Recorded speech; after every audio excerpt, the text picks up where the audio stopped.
Karen Miller didn't even glance at the woman when she said it.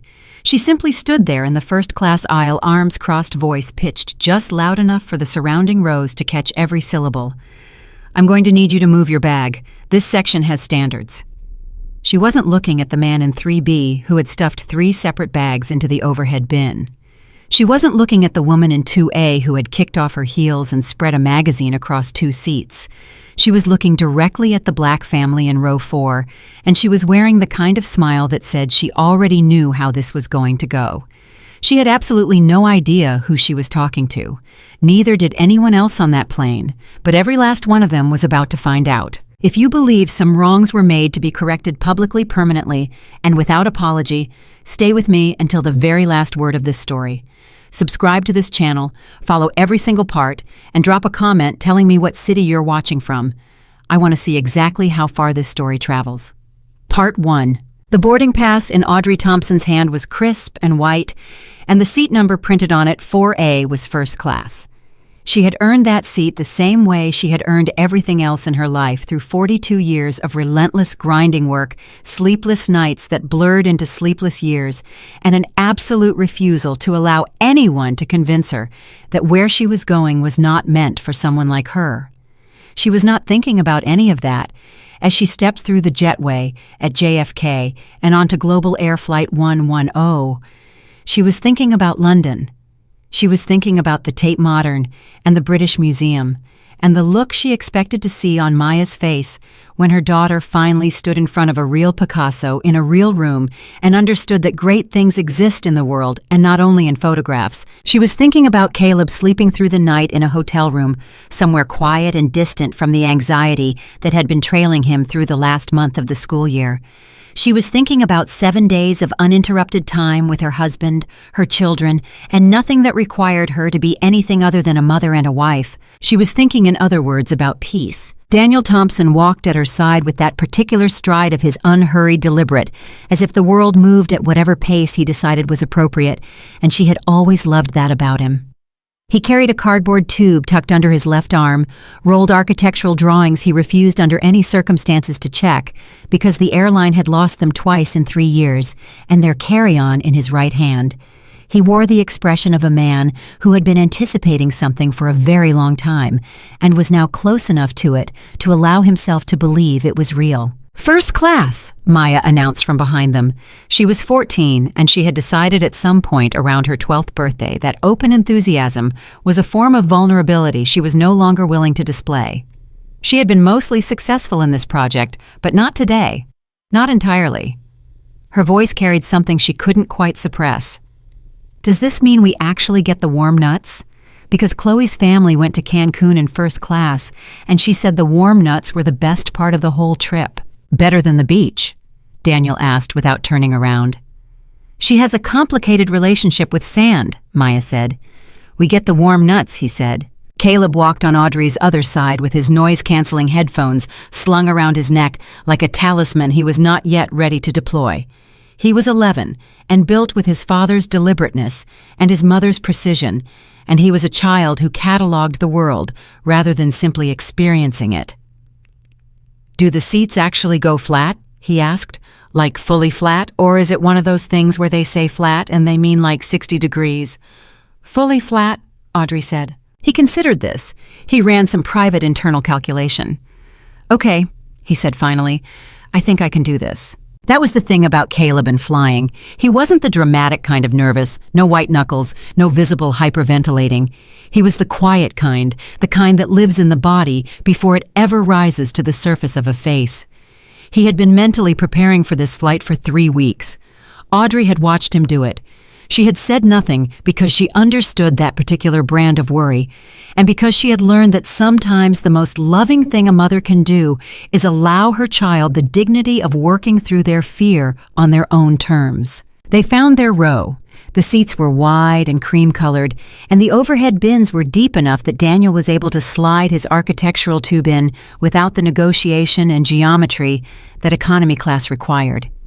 He closed the bin and exhaled the way a man exhales when something precious and fragile is finally secured. Maya took the window seat without asking which was her right as the eldest child, and they all understood this implicitly. Caleb settled in beside her. Audrey and Daniel took the aisle and middle seats in the row across. For approximately 4 minutes, everything was fine. Then Karen Miller came down the aisle from the forward galley. She had the practiced efficiency of someone who had worked this job for many years and had stopped finding it interesting some time ago. She carried a small tray with champagne flutes and moved through the forward rows with the easy confidence of a person who considers this cabin her particular domain. She distributed the champagne with the fluid warmth of someone accustomed to making people feel like guests. A warm word here, a sincere smile there, a murmured, "Enjoy the flight," that sounded like it meant something. She handed the last flute to the man in 3A with, "Welcome aboard, sir. You're going to have a wonderful flight." Then she turned. And the warmth, not all of it, not obviously, but enough, simply stopped. It didn't crash, it didn't collapse. It receded the way a tide recedes steadily, and without drama, and what was left in its place was a careful, professional neutrality that was colder than hostility because it was so precisely designed to look like nothing at all. Audrey noticed it, the way she noticed everything that mattered immediately and completely. 42 years of moving through spaces not designed for her had made her fluent in exactly this language, the language of the fractional shift, the slight recalibration, the smile that stops at the eyes. She had learned this language young. She had never had the luxury of forgetting it. "Can I help you?" Karen asked. "Not welcome aboard. Not happy to have you." 4 flat words, the ones that ask a person to explain why they are standing somewhere. "We're all set, thank you," Daniel said pleasantly. He was a man with the gift of being able to genuinely not hear things he chose not to engage with, and it had served his mental health well over 2 decades. Karen's eyes moved to the overhead bin above their row. "Is that tube yours?" "It is." "You'll need to have that checked. Oversized items have to go below." Daniel blinked. "It's been up there for several minutes, and it's the same dimensions as—" "Those are the regulations for this aircraft," Karen said. Each word landed separately. "You'll need to take it down." It was not the regulation. They both understood this. Daniel understood it. Karen understood it. The tube was identical in dimension to the hard-shell cases in the bins on either side of it. But Audrey put her hand on Daniel's arm, and he closed his mouth, and she looked at Karen with the calm, clear attention she gave to things she was recording for later. "We'll handle it," Audrey said. Karen held her gaze for 1 beat longer than necessary, 1 precise, deliberate beat, and then turned and walked back toward the forward galley. Maya leaned across the aisle. Her voice was barely above a breath. "Did she just—" "Headphones on," Audrey said quietly. "Both of you." Maya's jaw tightened, but she complied. Caleb settled his headphones over his ears and closed his eyes, and Audrey watched the subtle engineering of her son making himself feel safer, and she felt the thing in her chest that she would not yet name. Daniel leaned close. "You want to move to different seats?" "No," Audrey said. "I want to sit in the seat I paid for." He nodded once. It was the end of one sentence and the beginning of something else. A second flight attendant appeared younger, sharp-featured, his name tag reading Mark, and moved through the cabin collecting glasses and offering pre-departure beverages with smooth, automatic politeness. He offered orange juice to the couple in row 2 without being asked. He offered it to the man in row 3. He passed row 4, entirely continued to row 5, continued to row 6, and then returned to the galley. Daniel watched the full arc of this. "Interesting," he said in the tone he used when reviewing architectural plans with a structural problem he hadn't expected but immediately understood. The safety demonstration began. Karen and Mark moved through the cabin in practiced coordination, gesturing toward exits, demonstrating seat belts pointing toward the ceiling panels, where oxygen masks waited for an emergency that would most likely never come. Caleb kept his headphones on. He always kept his headphones on during the safety demonstration, not from disrespect, but because the automated voice in the headphone system gave his mind something specific to focus on, something that was not the images the demonstration was designed to create. It was a strategy he had arrived at himself, and it worked for him. Karen stopped at the end of their row. Her voice was clear and projected, and several nearby passengers looked up. "Your son needs to remove his headphones." Audrey looked at her steadily. "He doesn't, actually. During the safety demonstration, His headphones are not a prohibited device. He can hear the demonstration. The regulation you're thinking of covers devices that play audio that could block emergency communication. His headphones are currently connected to nothing. Karen's posture shifted slightly. "Ma'am, I need you to comply with crew instruction." There it was, that word. Audrey had spent a career in the parsing of language, in the grammar of power, and its absence in the way a single chosen word can carry the weight of a sentence that was never spoken aloud. Karen had not called the woman in 2A ma'am. She had not called anyone else in this cabin ma'am. The word in Karen's mouth in this context, in this tone, was not courtesy. It was a boundary marker. It was a signal of who was in charge of whom. Audrey reached across the aisle and touched Caleb's arm gently. He looked at her. She made the small gesture just for a moment, and he slid his headphones down without protest, without complaint, without anything except the trained patience of a child who understood from long experience how to read his mother's signals. Karen watched this happen, and Audrey saw in that moment the thing that confirmed everything she had suspected. From the first 4 words of the first exchange, Karen was not satisfied. Compliance was not what she wanted. Compliance denied her the next step in a process she had already mapped out. She moved on. Maya waited until the galley door closed. She spoke very quietly. "She hates us." "She doesn't know us," Daniel said. "She doesn't need to," Maya replied. And she said it without heat, without drama, in the resigned tone of someone stating a fact about weather or geography. The plane pushed back from the gate. The engines built their familiar low thunder. Caleb sat very still and listened to it the way he listened to everything, carefully, analytically, filing each sound into the appropriate category. And then after a long moment, Audrey watched his shoulders slowly descend from somewhere near his ears. He breathed. She breathed. The plane lifted and New York fell away beneath them, and for a few minutes, suspended between the earth they'd left and the country they were going to, the Thompson family existed in a brief, fragile peace. It lasted until the meal service. Mark moved through the cabin with the cart reciting options, with the precision of someone reading from a prepared text. Chicken marsala, vegetarian, risotto, pan-seared salmon. He moved through the rows without incident. He took their orders without comment. He returned with their plates, set them down, and withdrew. And Audrey noticed, because Audrey noticed everything, that Daniel's salmon portion was noticeably smaller than the plate she had watched delivered to the man in 3A, and that Maya's risotto, when Maya lifted the foil, was lukewarm in a way that the other plates in the cabin had not been. Not inedible, not ruined, just slightly carefully wrong. "It's fine," Maya said before anyone could say anything.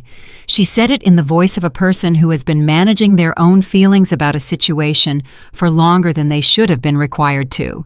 She said it the way girls learn to say things like that, quickly, preemptively, to prevent the acknowledgement of something painful from making the pain more real. Audrey looked at her 14-year-old daughter and felt something shift in her chest.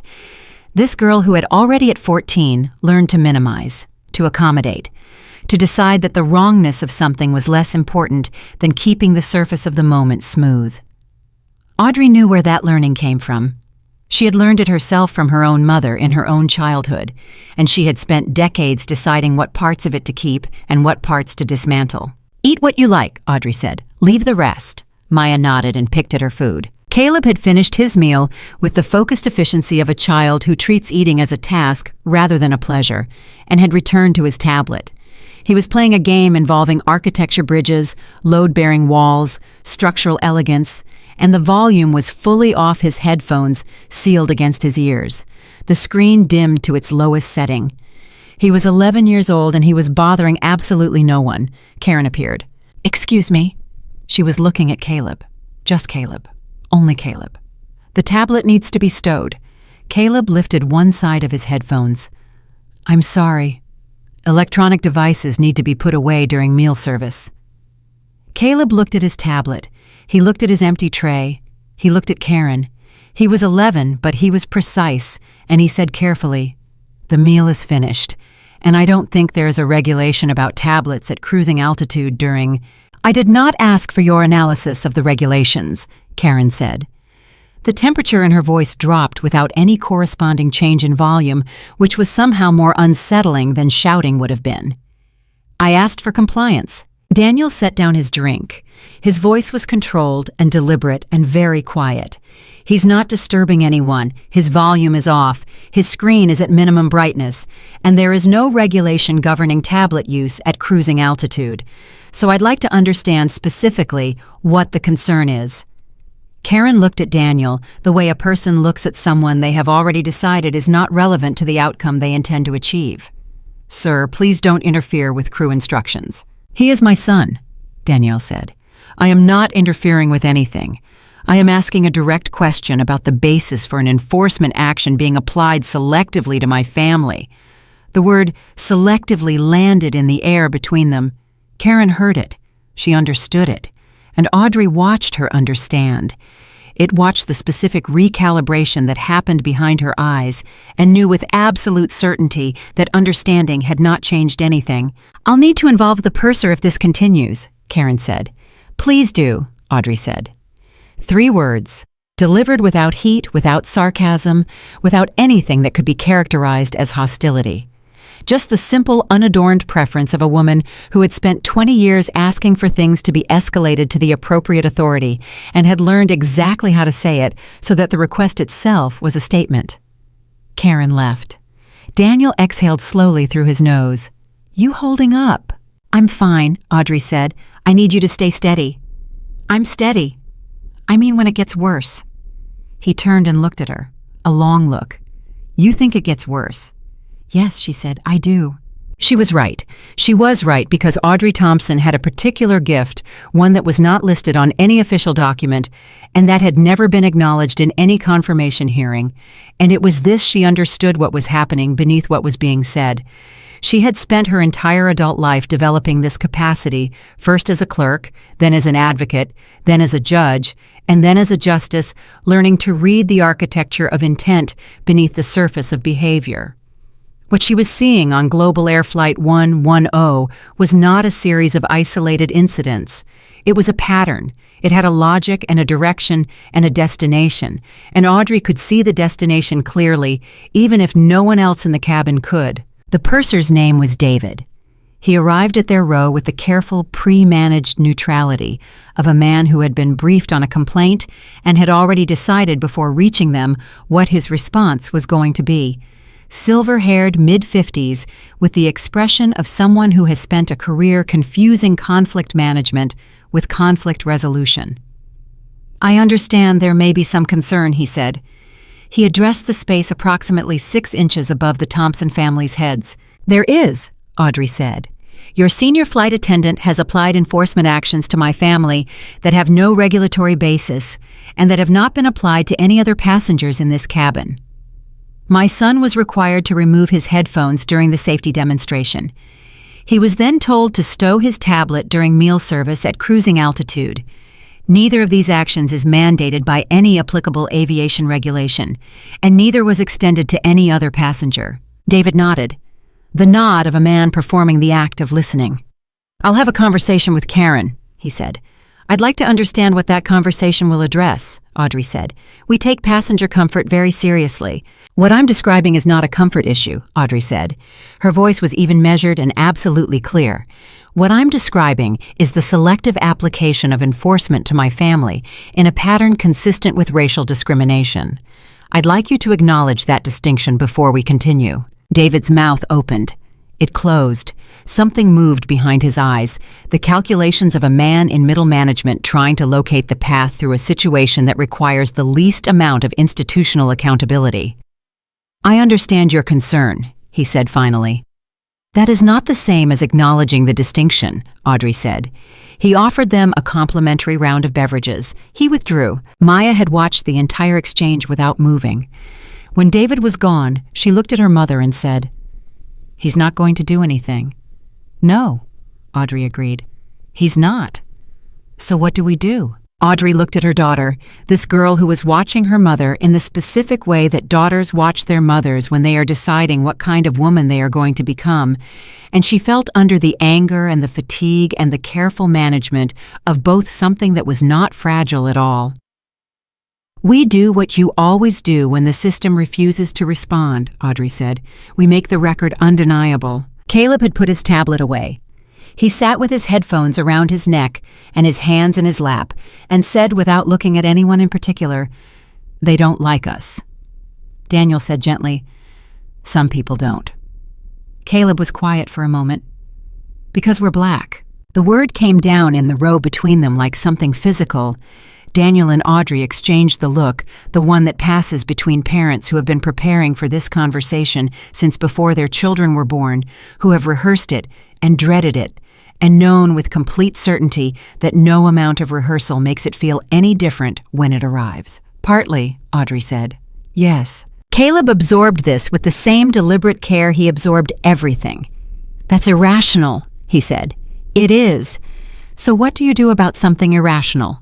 Audrey looked at her son, this careful, precise, methodical child, this boy who believed that things that didn't make sense could be made to make sense if you brought enough patient, honest attention to them.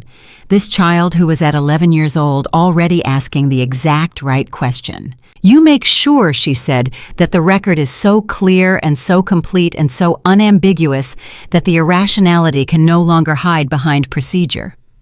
He considered this. He put his headphones back on. He sat very still, and he watched. An hour passed. The cabin settled into the blue-tinged quiet of long-haul nighttime. Some passengers slept. The overhead lights dimmed. Karen moved through periodically checking, adjusting, maintaining the ongoing theater of a service that had never quite been service, and each appearance was a reminder that the purser's visit had resolved nothing and addressed nothing, and had been precisely as Audrey had predicted, performance rather than substance. At one point, Maya's pen rolled off her tray table and came to rest in the aisle. Karen was passing at exactly that moment. She stopped. She looked at the pen. She looked at Maya. And then she picked up the pen with the slow, theatrical care of someone performing a public act of extraordinary patience, placed it on the edge of the tray table without making eye contact, and exhaled barely audible, perfectly timed. Daniel's hand found Audrey's under the armrest. She let him hold it. She was calm. She had been calm through all of it, through the champagne withheld through Caleb's headphones, through the lukewarm risotto, and the undersized portion, and the purser's deliberate near miss of accountability, and Karen's theatrical sigh over a fallen pen. She had been calm, because calm was a decision she made every morning when she got up, and because in the current situation, calm was the most powerful thing she could be. But calm is not the same as still. And somewhere beneath the surface of Audrey Thompson's patience, something had been building for 3 hours with the steady, quiet pressure of water against a dam. She could feel it. She had felt this specific feeling before in courtrooms and hearings and conference rooms and offices where people had deployed procedure to conceal contempt, and she had learned across many years exactly what to do with it. She had learned to hold it, to shape it, to release it at precisely the moment when its impact would be most complete and most lasting. She did not know yet what that moment looked like, but she could feel it approaching the way you feel weather changing, a shift in pressure, a slight difference in the quality of the air, the particular stillness that arrives just before something breaks. Caleb pulled one side of his headphones back and looked at his mother across the aisle. "Mom, yeah, baby." He was quiet for a moment. Outside the windows there was nothing but dark and stars and 40,000 feet of nothing between them and the Atlantic. "Is this going to be okay?" She looked at her son. She looked at her daughter pretending to read a book she had not turned a page of in 40 minutes. She looked at Daniel holding her hand, watching her the way he had watched her for 20 years, not with worry, but with the steady attention of a man who trusts the person beside him completely. "Yes," Audrey Thompson said, not as comfort, not as reassurance, not as the thing a mother says when she wants her child to stop worrying. She said it as a declaration. She said it the way she had said things in chambers and on the record and in opinions that would stand long after this flight had been forgotten by everyone aboard it, except her family. Because Audrey Thompson had not spent 20 years in the law and 3 years on the highest court in the United States to be displaced from a seat she had earned. She had given this crew every opportunity to make a different choice, and they had declined that opportunity methodically and with increasing confidence, because they believed as people in positions of procedural power.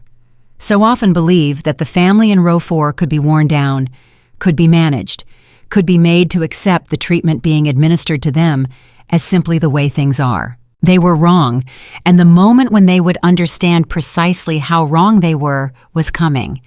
It was very close now. Karen came back 20 minutes later with the specific energy of someone who had spent that time deciding to escalate rather than retreat. She stopped at the end of row 4, and she didn't address Audrey. She didn't address Daniel. She looked directly at Caleb, who had his tablet out again, volume off, screen dim, bothering the universe not at all, and she said, "I thought we discussed the tablet."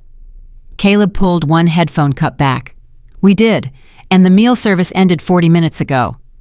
"The policy is—" "Could you show me this policy?" Caleb asked. He said it without aggression, without attitude, with the earnest, level curiosity of an 11-year-old who genuinely wanted to see a document that didn't exist. In writing, "Because I've read the Global Air Passenger Conduct Guidelines, and I don't think there's a provision that covers—" "You read the Passenger Conduct Guidelines," Karen said flatly. "Before long flights," Caleb said, "I like to know the rules." Something moved across Karen's face. Something she didn't want there, and removed quickly. She turned to Audrey. "Ma'am, I'm going to need you to manage your child." The word manage. Audrey heard it the same way she heard the word ma'am, not as its surface meaning, but as the sentence underneath the sentence. She heard your child is a problem. She heard problems are managed, not engaged with. She heard you are responsible for containing whatever it is you've brought onto this aircraft. "My child," Audrey said, "is sitting quietly disturbing no one and citing airline policy with more accuracy than you have demonstrated in the last 3 hours. He does not require managing." Karen's chin came up. "I'm going to need to file a disruption report." Daniel turned fully in his seat. Not aggressively. Not with the sharp angles of a man about to lose his composure. With the slow, deliberate geometry of someone deciding to be completely, entirely present. "A disruption report," he said, "against an 11-year-old who is sitting silently with a tablet." "Against this row," Karen said, "for repeated non-compliance with crew instruction." "What instruction?" Daniel said. "Name one regulation we have violated. One. Give me the specific language." Karen said nothing. "Because I have been the passenger on this aircraft for 3 hours and 40 minutes, Daniel continued. "And in that time, my son has been told to remove headphones that he was permitted to wear, told to stow a tablet he was permitted to use, served a smaller meal than the passengers around him, and subjected to more crew interventions than anyone else in this cabin. I want to understand the regulatory basis for each of those actions, and I want it in writing. Sir. My name is Daniel Thompson, not sir, and I would like the purser, the captain's representative, and a record of every crew action taken toward this row since boarding." The passengers in the surrounding rows had stopped pretending not to listen. The woman in 2A had lowered her magazine. The couple in 3B had gone very still.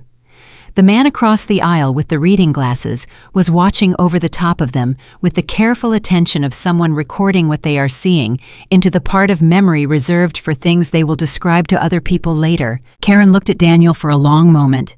Then she looked at Audrey. And then, without another word, she turned and walked toward the forward galley with the controlled stride of a woman who is not retreating, but is very much leaving. Maya exhaled. "She's going to come back with reinforcements." "Yes," Audrey said. "Are you going to let it get that far?" Audrey looked at her daughter.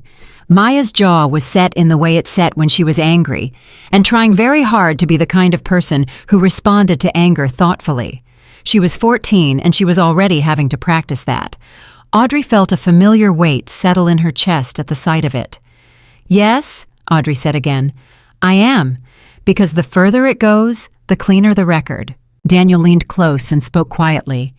"She's going to file the disruption report regardless of whether there's a basis for it." "I know. That report becomes documentation." "Yes, it does," Audrey said. "Documentation cuts both ways." Caleb had put his tablet face down on his tray table. He was looking at his hands. Audrey watched him do the thing he did when he was processing the small, rhythmic pressure of his thumbs against his index fingers, left hand, then right, left, then right. It was the private system he had built to keep himself level when the external world was creating more input than felt manageable. "Cal," she said softly. He looked up. "You're doing fine." He nodded. but it was the nod of someone who wasn't sure that fine was the right word for the current situation and was choosing to accept it anyway because his mother had said it and she didn't say things she didn't mean. Mark appeared from the opposite direction from the rear galley with the practiced casualness of someone who has been sent by a colleague as a flanking move.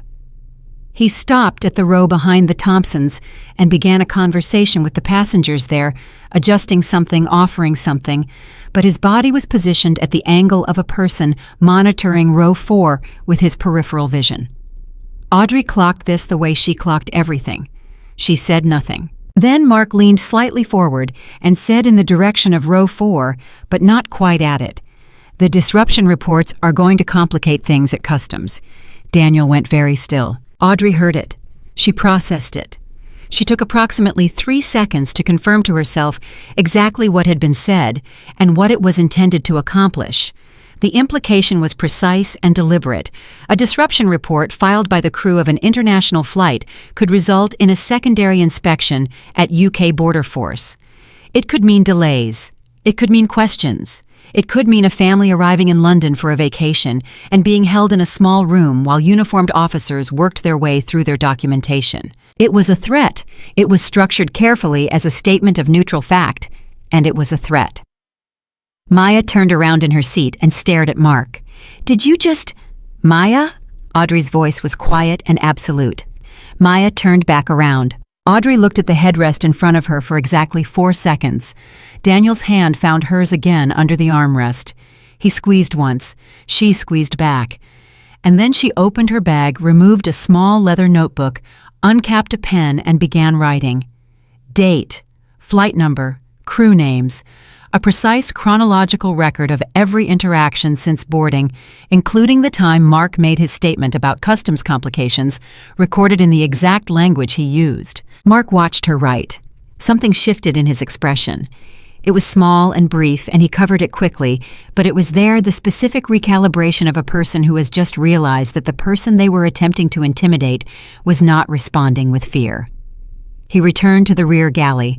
The next 20 minutes were quiet, in the way that a space between lightning and thunder is quiet, not peaceful but charged with the presence of something coming. David the purser came back. He came with Karen this time, which told Audrey everything she needed to know about how the conversation in the galley had gone. He stood at the end of the row with the posture of a man who had been told to resolve something and had decided that resolution meant suppression. "Mrs. Thompson." "Justice Thompson," Audrey said. She had not planned to say it yet. The timing wasn't right. She had intended to hold it longer to let the pattern become more complete, more documented, more impossible to dismiss. But David had called her Mrs., and before the rational part of her mind could intervene, the part of her that had spent 2 decades fighting to be addressed correctly in every room she walked into had answered him. A silence opened up in the row. Karen's expression didn't change, but something behind it did. The smallest recognition, a flicker of something that might have been uncertainty, quickly buried. David blinked. "I'm sorry." Audrey looked at him calmly. "My title is Justice. I would appreciate you using it." David made the adjustment with the awkward, visible effort of a man recalibrating mid-sentence. "Of course. Justice Thompson, I want to assure you that Global Air takes all passenger concerns." "I'd like to ask you something," Audrey said. She didn't raise her voice. She didn't lean forward. She simply focused her attention on him in the way she focused attention on things in the courtroom, completely precisely, without wasted energy. "How many disruption reports have been filed against passengers in this cabin tonight?" David paused. "I'm not able to discuss other passengers. I'm not asking about other passengers. I'm asking about the number. How many reports?" Another pause. "1, he said. "And which row is that report against?" He said nothing. "Against this row," Audrey said. "The only row in first class occupied by a black family. I want that noted. I want it noted that we are the only family in this section who has been subjected to crew intervention, who has had a disruption report filed against us, and who has received a comment from your crew about customs complications. I want to know whether you consider those facts to constitute a pattern." "Ma'am." "Justice," Maya said from across the aisle. She said it without looking up from her book. Just the single word delivered with quiet precision, and then she turned a page. Daniel made a sound. It might have been a laugh. He converted it to a cough and looked at the window. David's color had changed slightly. He was a man in the middle of understanding that the situation he had walked into was not the situation he had been briefed on. He had been told difficult passengers' non-compliance, possible disruption. He had not been told a woman who speaks in full declarative sentences and documents everything in a leather notebook and whose daughter corrects titles from across the aisle at 14 years old. Justice Thompson, he said carefully, I want to assure you that it was never anyone's intention. Intention is not the legal standard, Audrey said. Pattern and impact are. And what you have in your cabin tonight is a documented pattern of selective enforcement applied consistently to one family with an escalating series of interventions, culminating in what I would characterize as an implied customs threat. That is the situation. I'd like to know how you intend to address it. Karen spoke for the first time. Her voice was controlled, but the control had a quality that Audrey recognized the tightness of someone who is angry and is accustomed to being able to manage situations with authority, but is finding that authority unavailable. We've received reports from other passengers about disruption from this row. Which passengers? Daniel said immediately. Karen blinked. Names, seat numbers, specific description of the reported disruption, Daniel said. He was not being aggressive. He was being a man who spent his professional life dealing with structural problems and who understood that you don't accept a reported flaw without verifying its source. If another passenger has filed a complaint against this row, I'd like to understand the nature of that complaint. Karen said nothing, because there were no other passengers. There were no complaints. There was only the story she had expected them to accept without asking. The couple in 3B had fully abandoned any pretense of not watching. The woman had put down her magazine and was now simply observing with the steady attention of someone who has decided to be a witness. David looked at Karen. Karen looked at David. And Audrey watched the silent conversation pass between them, the rapid, wordless negotiation of two people who have realized they are on the wrong side of something but haven't yet figured out a graceful way off. I'd like to speak to the captain, Audrey said. David's head turned back to her. The captain is occupied with, I understand that operating a transatlantic flight is demanding, Audrey said. I'm not asking him to leave the flight deck. I'm asking for his representative to communicate to him that there is a situation in first class that involves potential civil rights violations and documentation of discriminatory conduct by his crew, and that a formal record is being kept. I'm asking him to be aware on the record of what is occurring in his aircraft. The word violations landed in the row the way legal words land when they are spoken by someone who uses them professionally, not as accusations, but as categorizations. David heard it differently than he would have heard it 10 minutes ago, before the word justice had been introduced into the conversation, before the leather notebook appeared, before Audrey Thompson had demonstrated with calm and complete precision that she knew exactly what she was doing and exactly what it meant. He said, I'll communicate your request to the captain. Thank you, Audrey said. And I'd like you to know that I intend to file a formal complaint with Global Air's Compliance Office, the Department of Transportation's Aviation Consumer Protection Division, and the relevant oversight bodies upon landing. I'd like you to know that now, while we are still in the air so that no one can suggest later that they were unaware of the seriousness with which I'm treating this situation. David left. Karen left. The aisle was empty. For a moment, no one in row 4 said anything. The engines continued their low, steady conversation. Outside, the Atlantic was dark and enormous and indifferent. Inside the cabin had the held breath quality of a room in which something has just changed, and everyone present can feel that it has changed, but no one has yet determined by how much. Caleb spoke first. Mom, yeah. You said justice. I did. He was quiet for a moment, processing. Was that the plan? Not yet, she said. It slipped. Caleb considered this. But it worked. It changed things, Audrey said. That's not the same as working. Daniel was looking at her with the expression she knew well, not worry, not alarm, but the focused attention of a man calculating probabilities.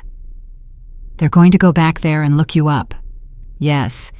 And when they find it, Audrey said, "They'll have a choice to make between accountability right now with some dignity intact or accountability later with none."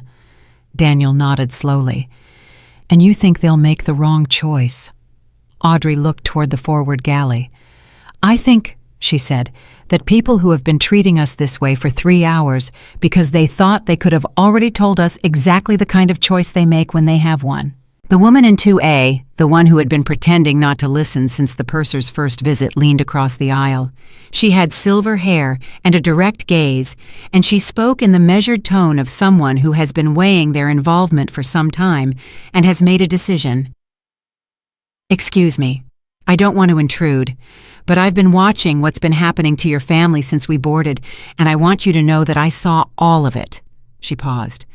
"My name is Dr. Ellen Cho. I'm a professor of civil law at Georgetown. If it would be helpful to have a witness statement, I will provide one." Audrey looked at her. "Thank you, Dr. Cho." "I noticed the headphone situation," Ellen Cho said, "and the meal, and what he said about customs." She said the last part with a particular precision that confirmed she understood exactly what it had been. "I noticed all of it." Something moved through Audrey that she had not entirely expected. Not gratitude, though she was grateful. Something older. Something that came from the part of her that had spent decades being told in various registers and through various procedures that what she was seeing wasn't what she was seeing, that the pattern she was identifying wasn't a pattern, that the discomfort she was feeling was a misinterpretation of something neutral. That specific accumulated loneliness of being the person in the room who names the thing and then has to stand with the name alone. She was not alone in the naming right now. "That means a great deal," Audrey said, and she meant it in the deepest way she had meant anything in a very long time. Caleb leaned across and looked at Dr. Cho. "Do you teach constitutional law or more like contracts?" Dr. Cho blinked once, then smiled the real kind. "Primarily constitutional, with a focus on equal protection." Caleb nodded thoughtfully. "That's actually really relevant to what's happening." "I think so too," Dr. Cho said. Maya lowered her book. She looked at her brother. She looked at her mother. And for the first time since they had boarded this flight, the set of her jaw released slightly, and underneath it was something younger, something closer to what she actually was. A 14-year-old girl who had been carrying a weight she shouldn't have been required to carry and who had just watched her family refuse to be made smaller. The galley door opened. Mark emerged and moved through the cabin, collecting glasses with the impeccable studied normalcy of someone who has been coached in the last 15 minutes to behave as if nothing is happening. He moved through each row. He reached row 4. He reached for Audrey's glass. She held it a moment longer than necessary, long enough for him to understand that it was intentional. Then she released it. He moved on. Daniel reached into the seat pocket and removed the in-flight menu. He opened it with the deliberate calm of someone occupying space he intends to remain in. "I'm going to order coffee," he said. "Good," Audrey said, "and one of those chocolate things they showed at the top." "Also good. And I'm going to enjoy it," he said, "because we are in first class on a transatlantic flight and we paid for these seats and this is our vacation." Maya looked at her father. Something in her face was trying very hard not to become emotion. She won the battle barely. "Can I get a chocolate thing too?" "Absolutely," Daniel said. Caleb raised his hand slightly. "I'll also have—" "I know," Daniel said. "You always have the chocolate thing." The man across the aisle with the reading glasses had been watching all of this, the whole of it, from the first exchange with Karen through the purser's visit and Dr. Cho's offer and the chocolate thing order, and he made a decision. He removed a business card from his jacket pocket and held it across the aisle. "Martin Reeves," he said quietly. "Wall Street Journal. I'm not here as a journalist. I'm off the clock and on vacation, but I want you to know that I have also been observing this flight, and if you'd like to make any statement after we land, I want you to have a way to reach me." Audrey looked at the card. She took it. "Thank you, Mr. Reeves. I have a 15-year-old son," he said. Then he returned to his reading. The forward galley door opened again, and this time when it opened, the person who came through it was not David or Karen or Mark. It was a woman Audrey had not seen before, early 40s, with the particular posture of someone who occupies authority in her own right rather than by assignment. She was in a slightly different uniform configuration that Audrey identified after a moment as reflecting a senior crew designation. Her name tag read Patricia Hale, Senior Cabin Director. She came directly to row 4. She didn't stop at other rows first or build up to it. She came directly, which meant she had been briefed and had made a decision about how she was going to handle it before she entered the cabin. She looked at Audrey Thompson and said, "Justice Thompson, my name is Patricia Hale. I am the Senior Cabin Director on this flight. I've been made aware of the situation in this cabin, and I'd like to speak with you directly if you're willing." Audrey set down her notebook. "I'm willing." "I want to begin by apologizing," Patricia Hale said, "formally and without qualification. What you and your family have experienced on this flight does not meet Global Air's standards for conduct or care, and I am sorry for it." Karen at the edge of the galley entrance heard this. Audrey watched Karen hear it. She said to Patricia Hale, "I appreciate that, but I want to be clear that what we've experienced isn't a service quality issue. It's a pattern of discriminatory conduct that has been applied specifically and exclusively to my family, and an apology, while appropriate, is not sufficient response to that pattern." Patricia Hale held her gaze. She didn't flinch. "I understand," she said. "I want you to know that I intend to document what I've observed as well, that the captain has been informed, and that the matter will be fully reported through Global Air's compliance channels when we land. I also want to know if there is anything I can do for your family for the remainder of this flight." Audrey considered. "What I'd like," she said, "is for my children to finish this flight without further intervention from your crew. What I'd like is for my son to use his tablet in peace, and my daughter to eat warm food if she wants it, and my husband to be treated like a paying passenger. That's what I'd like." Patricia Hale said, "That's what will happen." She looked at Karen as she said it, and Karen, for the first time in 3 hours and 47 minutes, looked away first. Caleb watched Karen look away. He noted it. He filed it. He would tell his mother later that that was the moment he had understood what the word authority actually meant. Not the kind you announce, but the kind that doesn't need announcing, because it's already present in the room. But that was later.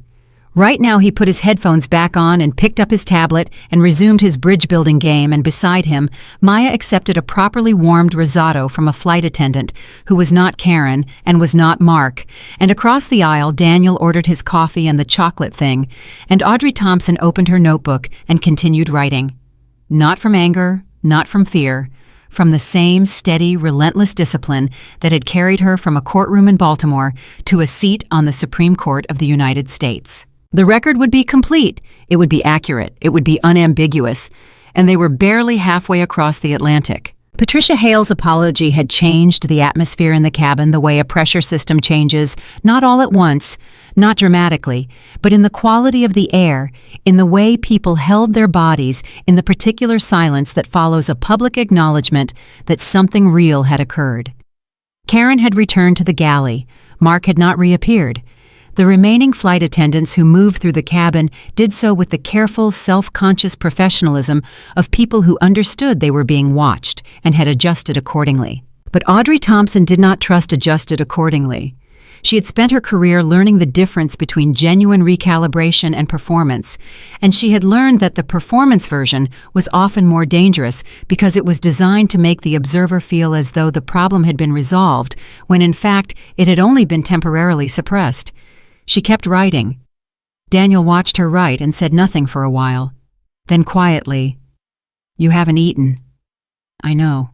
The chocolate thing is going to be room temperature. It'll survive." He slid it across to her tray table. She ate 2 bites without looking up from the notebook. He watched her with the careful patience of a man who understood that the woman beside him was not finished yet, that the apology and the senior cabin director and the adjusted crew behavior had not resolved anything for Audrey. They had confirmed something. And what they had confirmed was going to require more from her before this night was over. Caleb had fallen asleep. Audrey had watched it happen, the slow, incremental release of his body against the reclined seat, his headphones still on his tablet, dark in his lap. Sleep was the body's vote of confidence in its own safety, and she felt something ease in her when she saw it felt the particular relief of a mother watching her anxious child choose rest. Maya had not fallen asleep, Maya was looking at Audrey with the expression she wore when she was deciding whether to ask something. Audrey knew this expression the way she knew all of Maya's expressions, had cataloged them since her daughter was 3 days old, and already communicating with the furious efficiency of someone who found the limitations of infancy unreasonable. "Ask," Audrey said. "What happens when we land? We file the complaint. And then Global Air has to respond to it." Maya considered this. "That could take months." "Yes. And Karen just—" Maya stopped, started again. "She just keeps working flights." Audrey set down her pen. She turned to face her daughter fully, and she said what she believed, rather than what would be comforting, because Maya was 14, and she had earned the truth more times today than anyone should have to. During any internal investigation, yes, it's possible she continues working. The process isn't fast, and it isn't clean, and it requires pressure from multiple directions to move at all. That's not fair. No, it isn't. Maya's jaw did the thing. "So we went through all of this tonight, and she just—" "Tonight isn't the end of it," Audrey said. "Tonight is the beginning of the record. The record is what makes everything else possible."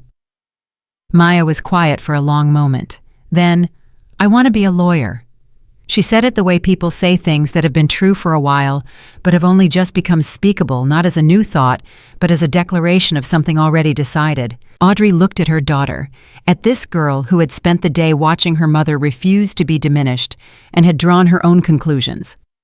She felt the complicated weight of that, the pride and the grief of it, the fact that her daughter was deciding to do this work because she had watched today on this flight how necessary it was. "You'd be formidable," Audrey said. "I know," Maya said. No false modesty, no performance of uncertainty, just acknowledgement of something she had assessed honestly and found to be accurate. Audrey almost smiled. Almost. Because at that precise moment the forward galley door opened and Karen Miller stepped back into the cabin, and whatever had softened briefly in Audrey's chest immediately reoriented itself toward the thing it had been tracking for 4 hours. Karen didn't approach row 4. She moved through the cabin with the careful, studied normalcy of someone following the instruction to behave. But Audrey watched her eyes, and Karen's eyes came to rest on row 4 with a frequency and duration that was not incidental. She was watching them. She was watching Audrey's notebook. She was calculating something, and Audrey had enough experience with people who were calculating things to know that the calculation wasn't finished yet. She had expected this. She had told Daniel the problem was not resolved. And she was right, because 10 minutes after Karen's return to the cabin, Patricia Hale appeared again. This time her expression carried something different than it had the first time, something tighter, more careful, with the specific quality of a person who has received information since their last conversation and is managing what to do with it. She crouched at the end of the row and spoke quietly enough that the surrounding passengers would have to strain to hear. "Justice Thompson, I need to let you know about something. We've had a communication from the airline's ground operations team." Audrey put down her pen. "What kind of communication?" Patricia Hale paused. 1 beat. 2. The pause of a person determining how much to say. "It appears someone on the crew contacted ground operations during the first phase of the flight, before my involvement." "Contacted them to say what?" Daniel asked. "To flag the situation in first class, characterizing it as—" Another pause. "A potential security concern." The cabin seemed to tighten around the word. Security, that word, that specific, precise, weaponized word that could on an international flight produce consequences that no apology and no leather notebook could simply undo. Security meant border agents. Security meant extended questioning. Security meant a family from New York being held in a room in London while the mechanism of it worked its way through the system slowly, while their vacation evaporated, and their children sat in plastic chairs, and the irony of a Supreme Court justice being detained on security grounds on the basis of a report filed by the person she had correctly accused of discrimination was something that would only become visible later after the damage was done. Audrey heard all of this in the single word.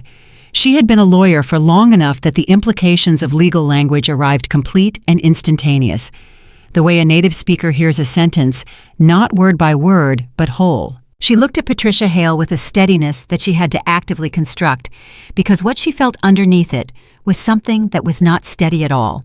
It was the particular kind of fury that comes from recognizing a move that was designed to be devastating, executed while you were busy being reasonable, while you were documenting and moderating, and giving the system every opportunity to work the way it was supposed to work. "Who filed the security report?" she said. "I can't confirm specific. Was it Karen Miller?" Patricia Hale held her gaze, said nothing, but the silence had a shape. "Has that report been retracted?" Audrey said. "I am working to address it." "That is not the same as retracted," Audrey said. "I need to know whether when this plane lands at Heathrow, there is an active security flag associated with this family's names." Patricia Hale's expression did the specific thing that faces do when the answer is something the speaker doesn't want to give. "At this moment," she said carefully, "the flag is under review." Daniel made a sound that was not a word. Audrey put her hand on his arm without looking at him. "Patricia," Audrey said. She used the name deliberately not as familiarity, but as contact, as acknowledgement of a specific human being standing in front of her rather than a title or a function. "I want you to understand what has happened here. Your crew filed a discriminatory disruption report against my family without basis. When that report was challenged, a member of your crew escalated to an implied customs threat. When I requested the captain be notified, someone filed a security concern with ground operations. This is not a series of isolated bad decisions. This is a coordinated effort to use the mechanisms of this airline to harm my family. And I want you to understand what I mean when I use the word harm, because I mean it precisely. A security flag on a black family traveling internationally filed by a crew member who has been demonstrably treating us with racial hostility for the entire flight does not resolve with an apology when we land. It follows. It enters databases. It creates records that other systems query. I have spent 20 years working with exactly those systems, and I know exactly what they do." Patricia Hale's face had gone very still. "I understand," she said. "I don't think you do yet," Audrey said, "but I think you're beginning to." She opened her notebook. She turned to the next clean page, and she said, "I'd like you to tell me on the record everything you know about who initiated the security communication, when it was filed, what language it used, and what steps are being taken to retract it. I'd like all of that now." Patricia Hale sat down in the empty seat across the aisle. She sat down the way a person sits when they are deciding to stop managing something and start being honest about it. And she told Audrey everything she knew, and Audrey wrote every word of it in precise, dated time notation, while the Atlantic passed beneath them, and the cabin pretended to be normal around them. It was during Patricia's account that Dr. Ellen Cho, across the aisle, quietly removed a legal pad from her bag and began taking her own notes. She did it without announcing it. She simply did it, and when Patricia glanced at her, Dr. Cho looked back with the level expression of a Georgetown law professor who has been an expert witness in 11 federal cases and is not remotely intimidated by the look. Martin Reeves, 3 rows back, was also writing. He had said he was off the clock. He was still writing. The cabin knew. That was the thing Audrey felt, but could not have fully articulated in that moment. The cabin knew. The passengers who had been performing ignorance all evening had long since stopped performing it, and the knowledge had spread through first class the way knowledge spreads in enclosed spaces quietly and completely, until it was the shared atmosphere everyone was breathing. Karen appeared in the forward galley entrance. She looked at Patricia sitting in the aisle seat. She looked at Audrey's notebook. And something happened in her face that Audrey recognized from years of watching people realize in courtrooms and conference rooms, and on the record, that the situation they were in was not the situation they had believed they were managing. Karen withdrew. Patricia finished her account. Audrey reviewed her notes. She said, "I want the security flag retracted before we begin our descent. I want written confirmation from ground operations, which I am asking you to relay through the captain's communication system. I want that confirmation in my hand before this plane lands." "I'll do everything I can." "I believe you," Audrey said. And she meant it because Patricia Hale had come back to them when she didn't have to, had sat down in the aisle when she could have managed from a distance, had told the truth, when a version of the truth designed to be less alarming would have been much easier.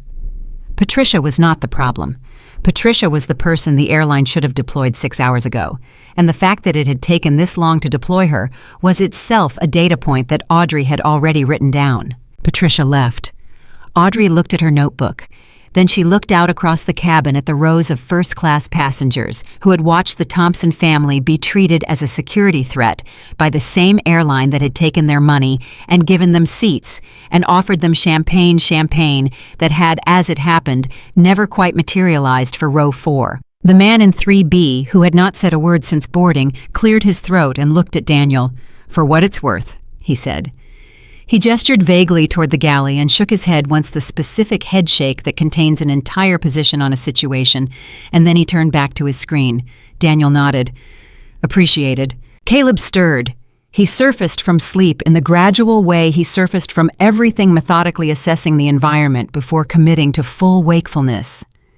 He opened his eyes, took in the current state of the row, his mother, riding his father, holding his mother's other hand on the armrest, his sister looking out the window with the expression of a person rearranging something inside themselves, and said with the precision of a child who goes from asleep to operational without the intermediate stage of groggy, "Did something happen while I was asleep?" "Yes," Audrey said. "Worst, more." He processed this. "Okay." He sat up straight and put his headphones around his neck and looked toward the forward galley with the focused, calibrating expression of an 11-year-old who has decided to be present. "What do you need me to do?" The simplicity of it hit Audrey in the chest. This child, this careful, anxious, methodical child who had spent 3 weeks preparing himself for this flight, who had read the passenger conduct guidelines before boarding, who had cited airline policy to a flight attendant twice his size and 3 times his age, and had been entirely correct both times. This child was now asking what he could do. "Nothing," she said. "You've already done everything right." He looked at her steadily. "So have you." She had to look away for a moment. Out the window into the dark. The forward galley door opened again, and this time what came through it stopped the cabin in a way that nothing else had stopped it tonight. Because the person walking toward row 4 was not Patricia Hale, and was not David, and was not Karen or Mark or any member of the cabin crew. It was a tall man in a captain's uniform. He walked through first class with the unhurried gravity of someone for whom every room they enter immediately recognizes their authority. And he stopped at row 4 and he said, "Justice Thompson, I'm Captain James Okafor. I'd like to speak with you directly." The cabin went completely, absolutely still. Karen at the edge of the galley entrance had gone the color of someone who has just understood the full geometry of their situation for the first time. Captain Okafor was somewhere in his late 50s, with the specific kind of presence that comes not from size or volume, but from a quality of absolute composure. He spoke quietly. He did not perform his authority because he didn't need to. "I've been fully briefed," he said, "and I want to tell you personally that what has happened in this cabin tonight is not acceptable and will not go unaddressed. I've already communicated with our operations team on the ground. The security flag is being retracted as of this moment." He reached into his jacket and removed a folded piece of paper. "Written confirmation from operations. Retraction of the flag with timestamps." Audrey took the paper. She read it. She read it again. She folded it and placed it inside the leather notebook. "Thank you, Captain," she said. "I'm sorry it's late," he said. "It should have been addressed the moment it was filed." He looked toward the galley entrance. Karen was no longer there. She had moved back and out of the captain's line of sight, which was itself a kind of admission. Captain Okafor's gaze rested on the galley entrance for exactly 1 second before returning to Audrey. "I want to be clear," he said. "When we land, there will be a full airline review.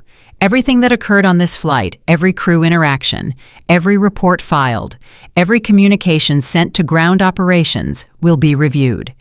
And I want you to know that I have logged my own account of what I have been told and what I am observing, and that account will be available to you." "I appreciate that very much," Audrey said. "My daughter flies," Captain Okafor said. He said it with the specific brevity of someone offering the truth behind their position, the human thing underneath the institutional thing. "She's 9. She flies with her mother sometimes. I think about—" He paused, decided on the shorter version.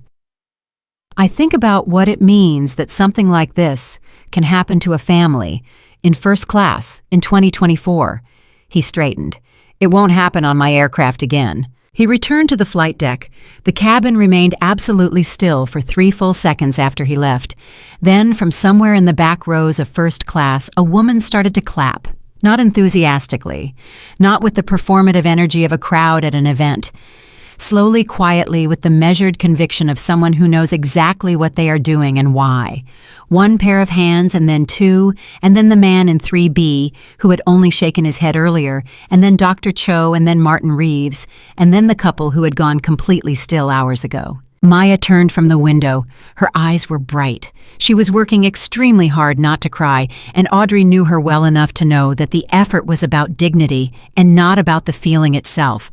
The feeling was legitimate, and she was not trying to deny it. She was only trying to hold herself together until she was ready to release it on her own terms. "Mom," Maya said. "I know," Audrey said. "Is it?" "Not yet," Audrey said, "but we're getting there." Caleb looked at the galley. He looked at his mother. He looked at his father.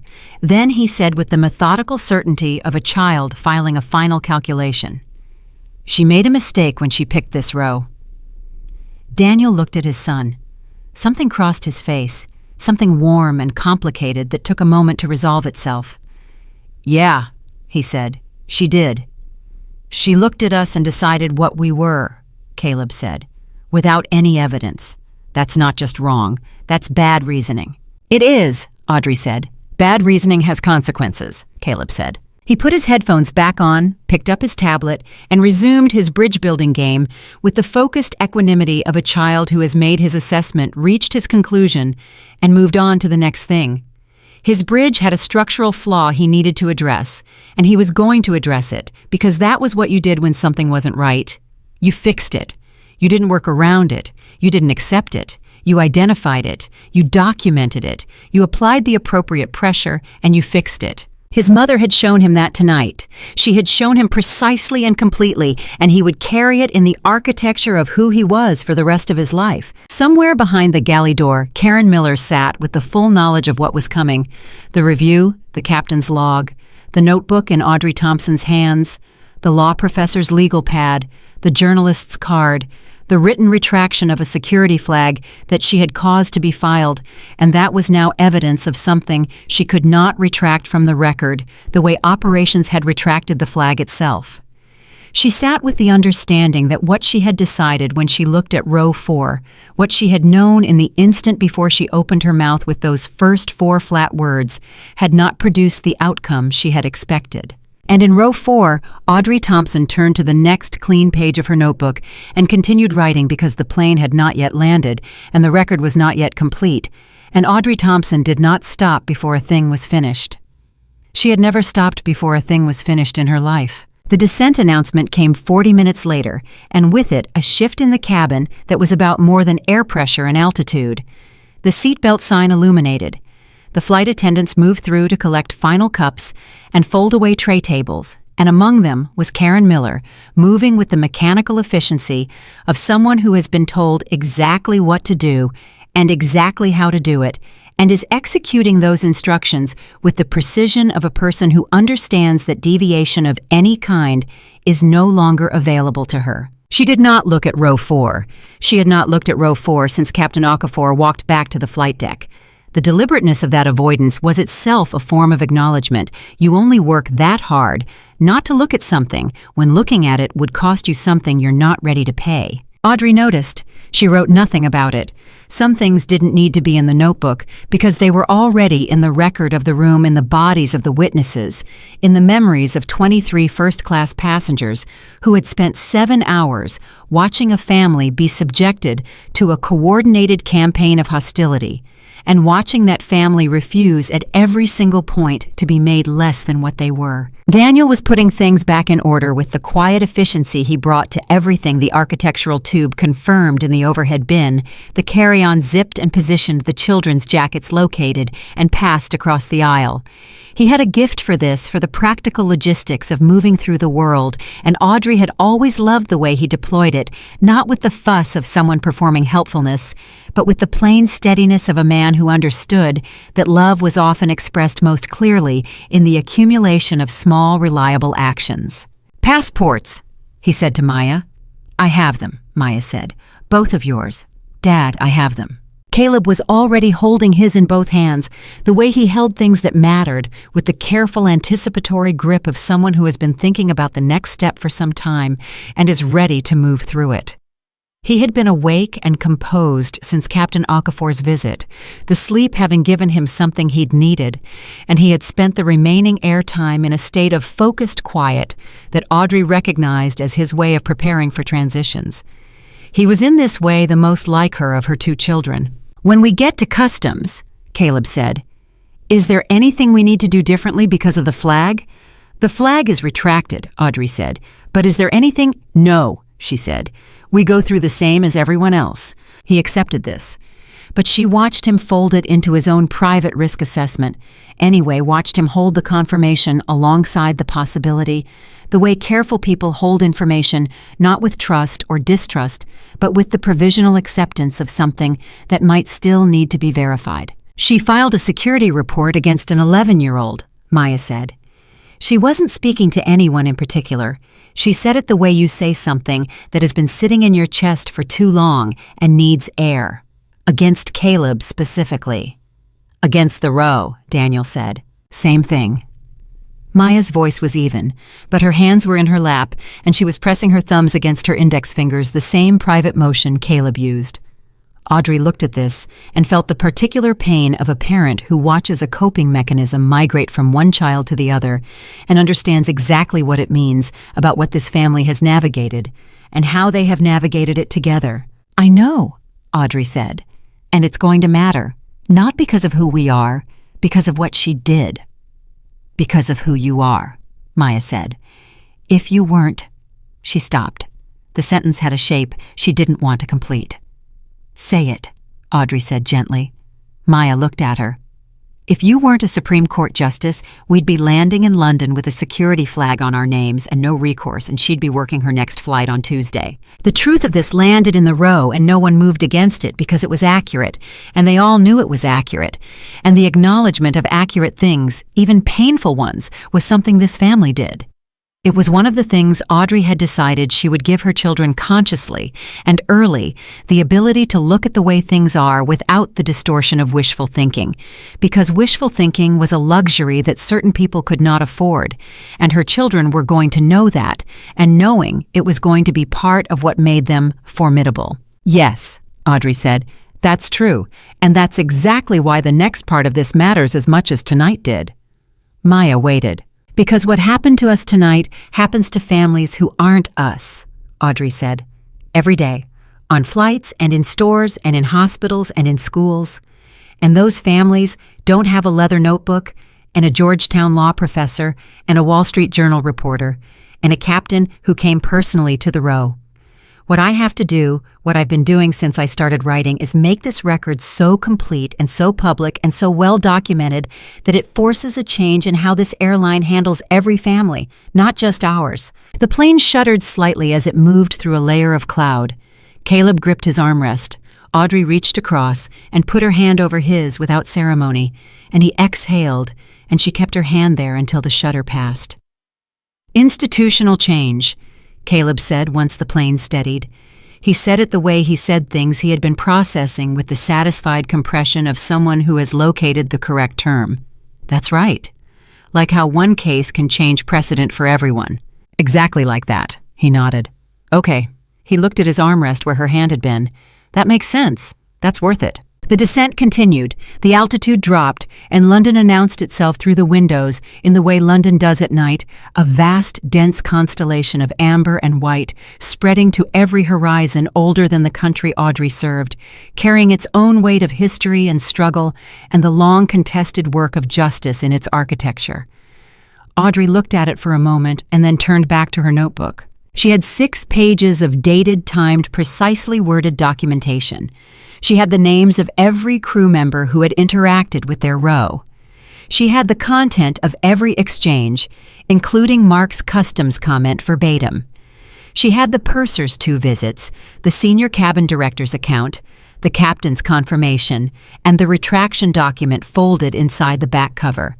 She had Dr. Cho's card and Martin Reeves's card, and the full account of the applause that had followed Captain Okafor's departure, because even that was part of the record, the public acknowledgement by the cabin of what had occurred. It was enough. It was more than enough. It was the kind of documentation that did not require anyone to take her word for anything. The wheels touched Heathrow with the standard controlled impact, and the cabin released the collective-held breath of a full transatlantic flight reaching its destination. Around her, people reached for bags and phones and began the reanimation of the landed traveler. But in row 4, no one reached for anything. They sat in their seats, and they waited. Patricia Hale appeared at the front of the cabin before the jetway was attached. She moved through the aisle with purpose and stopped at row 4, and she looked at Audrey with an expression that had moved over the course of the flight, from managed professionalism through shock to something that now resembled the sobered clarity of a person who has witnessed something they will think about for a long time. "Justice Thompson," she said, "I want you to know that airline representatives from Global Air's compliance office will be at the gate. Not security, not border agents, compliance. They are expecting you. The airline's chief compliance officer is on a call being convened right now." Audrey looked at her. "At 6 a.m. Yes." She absorbed this. The chief compliance officer. Not a gate manager, not a customer service representative equipped with vouchers and scripted apologies. The chief compliance officer, whose function in the airline structure was specifically to manage legal risk and regulatory accountability, which meant that somewhere between Captain Okafor's communication and the ground team's retraction of the security flag, someone in Global Air's corporate structure had run Audrey Thompson's name through a search, and the results had produced a response at the highest available level. She had intended this. She had not expected it to happen this fast. "Karen and Mark?" she asked. Patricia's expression made a careful movement. "They've been asked to remain on board after passenger deplaning for a meeting with the compliance team." "Not asked," Daniel said quietly. "I'd imagine." Patricia said nothing, which was also an answer. The jetway connected. Passengers began standing, gathering, moving toward the forward door in the organized shuffle of the arrived. Dr. Cho stood and looked across at Audrey and said, "I have everything in writing. My card has my direct line. Use it." She said it with the brisk efficiency of a woman who has given expert witness statements in 11 federal cases and knows exactly what she's offering and what it's worth. "I will," Audrey said. "Thank you, Ellen." It was the first time she had used the first name. Dr. Cho nodded once, the nod of a professional who has been seen by an equal, and moved toward the door. Martin Reeves stopped at the row on his way out. He stood for a moment holding the strap of his bag, and he looked at Caleb. "Hey," he said, "you handled yourself really well tonight. You know that." Caleb looked at him steadily. "I tried to follow the regulations." "Yeah," Martin said. "You did." He looked at Audrey. "I meant what I said about the statement, but I want you to know I'm also a reader, and I recognize a story that matters when I'm sitting inside it." He paused. "This matters." He left. Caleb watched him go. "Is he going to write about it?" "Probably," Audrey said. "Good," said Caleb. Matter of fact, filed and resolved. The Thompsons were among the last passengers off the plane. They moved through the jetway together, Daniel with the architectural tube, Maya with both passports, Caleb with his headphones around his neck and his tablet in his bag, and they walked into the terminal at Heathrow at 6:17 in the morning London time, into a waiting that was not what any of them had expected. There were 3 people. 2 of them were in Global Air corporate attire, a man and a woman, both carrying tablets, both with the precisely composed expressions of people who have been briefed extensively in the last hour and are managing significant institutional anxiety. The third was a woman in a charcoal suit who introduced herself before anyone else could speak. "Justice Thompson, my name is Rachel Voss. I'm the Chief Compliance Officer for Global Air." She was direct 50s with the particular quality of a person who has spent decades in the middle of difficult things and has made her peace with the difficulty. "I want to be the first thing you see when you come off this plane." Audrey stopped in front of her. Daniel, Maya, and Caleb stopped beside her. "Then you've seen us," Audrey said. "Yes," Rachel Voss said, And I need to say to you directly, and not through intermediaries, and not in a letter, and not in a statement, that what happened to your family on this flight tonight is one of the worst failures of conduct I have seen in my 22 years with this airline. It was wrong. It was discriminatory. And the filing of a security report under those circumstances. She stopped. The stopping was not a hesitation. It was a person choosing not to use the language of corporate liability mitigation and instead using the language of a human being. That was something I am going to ensure can never happen again. The two junior representatives behind her were typing. Audrey noticed this. She did not object to it. Everything that was said here was being documented, and that was exactly as it should be. "I want to ask you something," Audrey said, "and I'd like a direct answer." "Yes." "Did anyone on your corporate team advise the crew during this flight?" Rachel Voss's expression shifted. This was not a question she had anticipated leading with. "What do you mean?" "When ground operations received the initial crew communication about a security concern," Audrey said, "was there any corporate guidance provided to the crew at that point about how to proceed?" A pause. It was brief, but it was real. "That's something I intend to investigate fully," Rachel Voss said. "That is also not a direct answer," Audrey said. Rachel Voss looked at her for a long moment. The junior representatives had stopped typing. Then Rachel said, "No, there was no corporate guidance provided to the crew during the flight.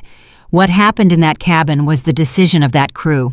"Then the question I have," Audrey said, "is how your training and oversight systems failed in a way that allowed a crew to make those decisions repeatedly over 7 hours on an international flight against a family that presented no legitimate basis for any enforcement action." Rachel Voss said, "That is the question I am here to answer, and I'd like to answer it fully with your participation if you're willing." Maya made a sound. It was small and involuntary, and she covered it immediately, but Audrey heard it. She heard the surprise in it, the surprise of a 14-year-old watching a corporate executive ask her mother for participation in an accountability process, rather than offering a settlement voucher and a scripted apology. She heard her daughter encountering, perhaps for the first time in her own experience, the moment when institutional power turns toward accountability rather than away from it, and recognizing that this moment was constructed, that it had not happened naturally, that it had been demanded into existence through 7 hours of documentation and refusal, and a leather notebook, and a captain who came personally to the row. Daniel said quietly, "We have children who need breakfast and sleep." "Of course," Rachel Voss said immediately. "I have a car and accommodations arranged. Everything Global Air can offer your family has already been arranged. This conversation can happen on your timeline, not ours." "It'll happen on both our timelines," Audrey said. "But my husband is right. My children need to eat." "Absolutely," Rachel Voss said. She gestured toward the junior representatives. "Sandra will take you through the priority corridor. Everything is arranged."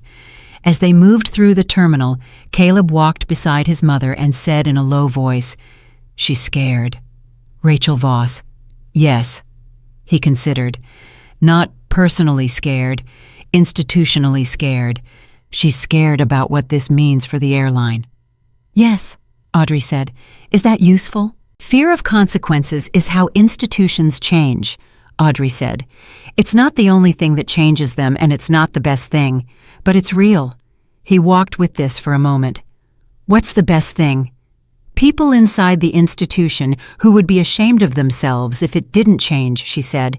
"People like Patricia Hale." He thought about this. "She came back." "She did. Even when she didn't have to. Even then." Caleb nodded slowly. "I'm going to remember her." They moved through the priority corridor and into the waiting car. Maya was quiet in the back seat with her head against the window and her eyes half closed. The adrenaline of the flight was converting itself into exhaustion now that they were safe and moving and the terminal was behind them. Daniel had his arm around her, and she had leaned into it the way she only did when she was too tired to maintain the 14-year-old's careful architecture of self-sufficiency. Audrey sat with her notebook in her lap and her phone in her hand. There were 7 missed calls. 4 were from her clerk's office, which meant the story had already traveled faster than the plane. 1 was from the Solicitor General. One was from a number she didn't recognize, which turned out when she listened to the voicemail to be a senior official at the Department of Transportation who had been contacted by someone and was calling to offer the department's full cooperation with any complaint Audrey wished to file. She did not call anyone back, not yet. She put the phone away and looked out the window at London coming to life in the gray English dawn, and she thought about the 7 hours she had just been through, and she thought about Karen Miller sitting in the forward galley of an empty aircraft with 2 people from compliance taking her statement, and she thought about what it meant that it had required all of this. Every notebook page, every witness, every escalation, every precise declarative sentence.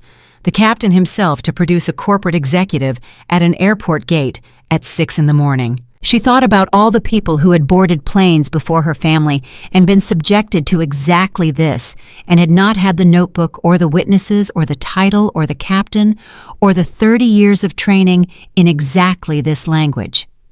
She thought about them with the specific focused attention she gave to the people who were not in the room, who were never in the room when the decisions were made. That was the habit of mind she had developed across a career.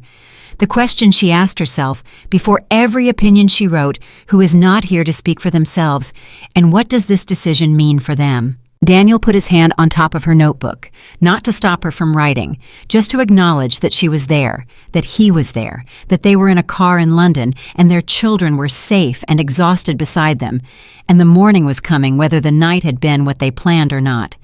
She turned her hand over and held his. "You okay?" he asked.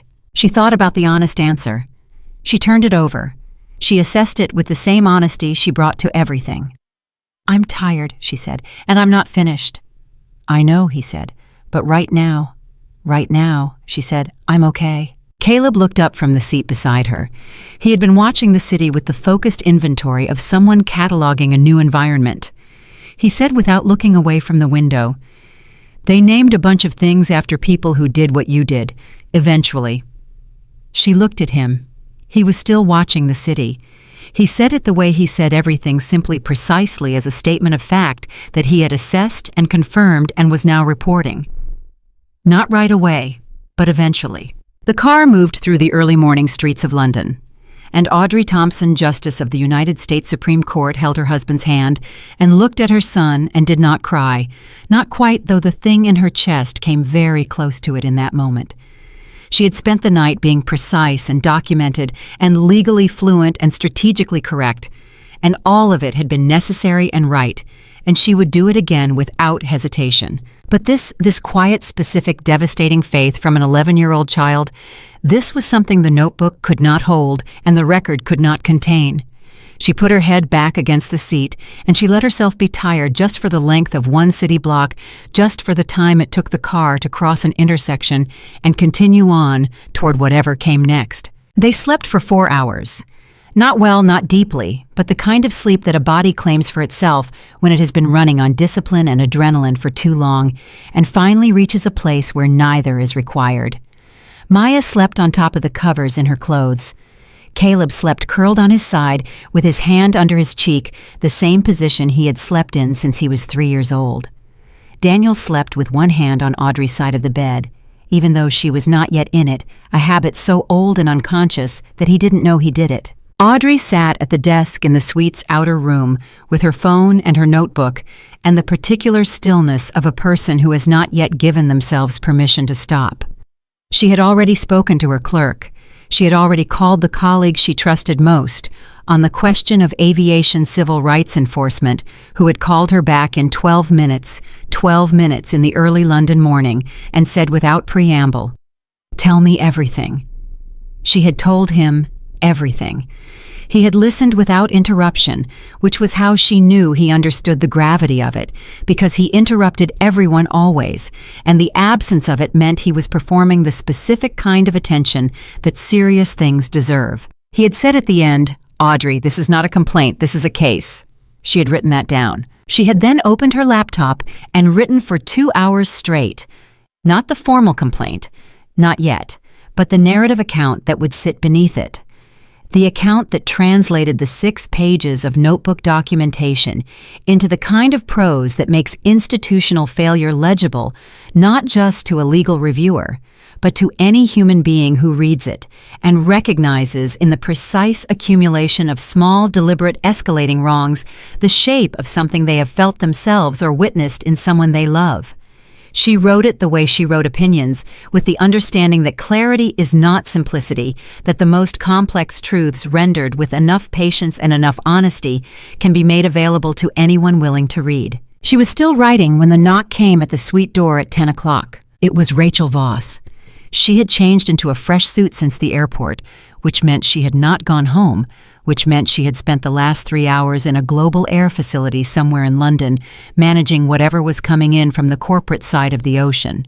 She had 2 people with her, not the junior representatives from the airport, but a woman she introduced as Global Air's general counsel, and a man she identified as the head of the airline's Equity and Inclusion Division, a title that Audrey noted and said nothing about yet. Daniel emerged from the bedroom doorway in time to hear the introductions. He looked at his wife. She looked at him. He made a brief gesture with his chin. "I'm here, I've got the kids," and withdrew. Audrey let Rachel Voss and her team in and sat across from them at the suite's table and opened her notebook to the first page. "Before we begin," Rachel Voss said, "I want to tell you what has already happened, not as a negotiating position, as transparency." "All right," Audrey said. "Karen Miller and Mark Denton have been suspended pending full investigation effective as of 2 hours ago. They were informed after completing their compliance interviews at the aircraft. Patricia Hale has been formally commended in her file for her conduct during the flight." Rachel paused. "Captain Okafor's log has been officially entered into the airline's record. It is—" She paused again. "It is thorough." "He is a thorough man," Audrey said. "The security report has been fully expunged from all system records. Not suppressed, expunged. It will not appear in any database query associated with your family's names. I need you to know that." Audrey heard this and placed it alongside the retraction document still folded in the back of her notebook. "What about the disruption report?" "Also expunged." "The compliance team's record of their filing," Audrey said. "The fact that they were filed and the circumstances of their filing, that record stays. That's documentation of conduct." Rachel Voss looked at her general counsel for exactly 1 second. The general counsel nodded. "Yes," Rachel said. "That record stays." Audrey wrote this down. "Good," she said. "Now tell me about the training systems." This was the moment Rachel Voss had been moving toward, and also the moment she had been managing her approach to, and Audrey watched her navigate the arrival of it. "We have a mandatory bias and discrimination training protocol," Rachel began. "When was it last updated?" Audrey said. A pause. 3 years ago." "How many complaint filings related to racial discrimination has Global Air received in the last 3 years?" The general counsel shifted in her seat. The head of Equity and Inclusion, a man named Thomas Garrett, who had the expression of someone who had been arguing internally for exactly this conversation, for longer than he wanted to say, looked at the table in front of him. 47, Rachel said. Audrey let that number sit in the room for a moment. 47, not one, not a handful. 47 documented complaints in 3 years from passengers who had experienced what they identified as racial discrimination by Global Air crew, and the training protocol that governed crew conduct had not been updated once in that period. "How many of those 47 resulted in crew suspension?" Audrey asked. Rachel said 2. 2 out of 47. Audrey wrote the number. She underlined it. She looked up. "Then what I experienced last night was not an anomaly," she said. "It was the predictable outcome of a system that processes discrimination complaints and returns to the same unchanged conduct because the consequences for that conduct are insufficient to produce different behavior." Thomas Garrett made a sound. It was small and involuntary, and it had the quality of someone who has been waiting for a room to hear a thing he has been trying to say for a very long time. "Mr. Garrett," Audrey said, "how long have you been in your current role?" He looked up. 4 years. "And in 4 years have you recommended changes to the training protocol?" He looked at Rachel Voss. Rachel Voss gave a small nod that was also an admission. He said 17 times. in writing. And the response, pending budget review, he said. Each time. He said it without bitterness, just exhaustion, the flat, accurate recitation of someone reporting facts they have given up hoping will surprise anyone. Audrey looked at Rachel Voss. Rachel Voss looked at Thomas Garrett's written recommendations, which she had clearly reviewed in the last 3 hours because she said without deflection, "That is a failure of institutional leadership that I intend to take full personal accountability for." It was not what Audrey had expected her to say. She had expected the architecture of corporate self-protection, the careful, legible acknowledgement of specific failures that was precisely calibrated not to create additional liability. Rachel Voss had just walked past that architecture and said something real. Audrey assessed this. She did not soften toward it immediately because one honest statement was not a pattern. But she recorded it accurately, which was what she did with everything that deserved to be recorded accurately. "Then here's what I want," Audrey said. She turned to a clean page. "I want a complete revision of Global Air's anti-discrimination training developed with external experts, not internal stakeholders, not the team that produced the last version, and implemented within 6 months with a compliance report filed with the Department of Transportation. I want an independent audit of all 47 complaint filings conducted by an external civil rights organization with findings made available to complainants. I want a formal reporting mechanism for crew members who observe discriminatory conduct by colleagues, a protected disclosure channel with anti-retaliation guarantees, so that people like Patricia Hale have a structural support for the thing she did on her own last night. And I want a public statement from Global Air acknowledging that what happened to my family was racial discrimination, not a service failure, not a communication breakdown, racial discrimination." The room was very quiet. The general counsel was typing. Thomas Garrett had his pen moving across his own notepad, and he was writing with the speed of a man recording things that have been in his own mind for 4 years and are finally being spoken in a room where they have to be answered. Rachel Voss said, "The public statement, that's the one that—" "I know what it exposes," Audrey said, "and I'm asking for it anyway, because 47 families deserve to know that the airline that failed them has named what it did."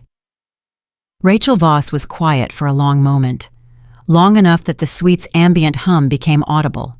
Then she said, "All right." The general counsel looked up from her keyboard. "All right," Rachel said again.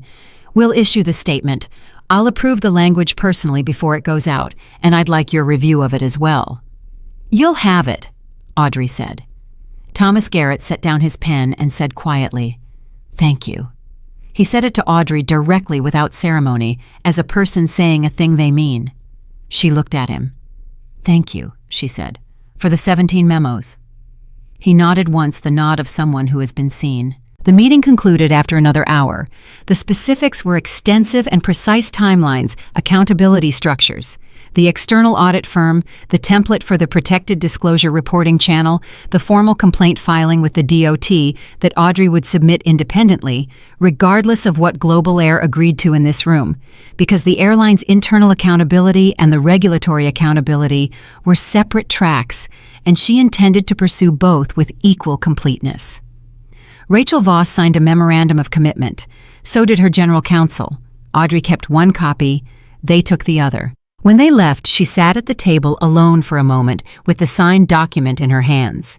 The door to the bedroom opened, and Daniel appeared in it with 2 cups of coffee and the expression of a man who has been listening through a hotel suite wall for 2 hours and has opinions.